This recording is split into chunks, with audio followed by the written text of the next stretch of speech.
ദൈവത്തിൻ്റെയും ദൈവജനത്തിൻ്റെയും ഇടയ്ക്ക് നിലകൊള്ളുന്നവരായി സഭാവിശ്വാസികളെ നയിക്കാനും വളർത്താനും വേണ്ടി ദൈവവിളിയോട് പ്രത്യുത്തരിക്കുന്നവരെ ചിട്ടയായ പരിശീലനങ്ങളിലൂടെയാണ് സഭ വാർത്തെടുക്കുന്നത്.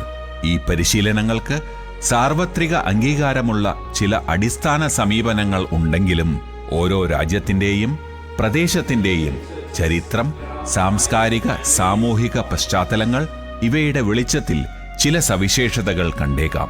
പണ്ഡിതനായ ഒരു വൈദികന്റെ മൽപ്പാന്റെ കീഴിൽ താമസിച്ച് പരിശീലനം നേടുന്ന സമ്പ്രദായമാണ് പണ്ടുണ്ടായിരുന്നത്.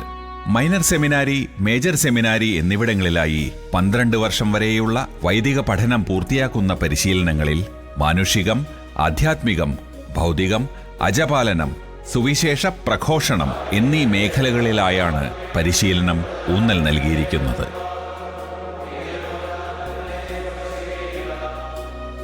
ഇതുപോലെ തന്നെ സമർപ്പിത സമൂഹങ്ങളോട് ചേർന്ന് തങ്ങളുടെ ജീവിതം ദൈവവേലയ്ക്ക് മാറ്റിവെക്കാനായി മുന്നോട്ടു വരുന്ന അർത്ഥിനികൾക്ക് 6 വർഷത്തോളം നീണ്ടു നിൽക്കുന്ന ആധ്യാത്മികവും താത്വികവും സാങ്കേതികവുമായ പരിശീലനങ്ങൾ നൽകി ഉത്തമ കന്യാസ്ത്രീകളാക്കി അവരുടെ കർമ്മമണ്ഡലങ്ങളിലേക്ക് അയക്കുന്നു.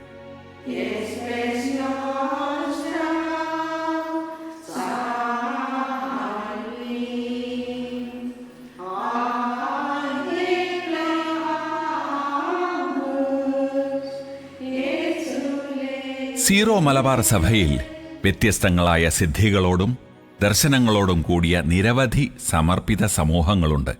എല്ലാ സന്യാസ സമൂഹങ്ങളും തിരുസഭയുടെ ജീവിതത്തിൽ പങ്കുചേരുകയും പല തുറകളിലുള്ള വിവിധങ്ങളായ ഉദ്യമങ്ങളെയും ആസൂത്രണങ്ങളെയും അതിൻ്റെ ചൈതന്യത്തിനനുരൂപമായി പുലർത്തുകയും ചെയ്യുന്നു.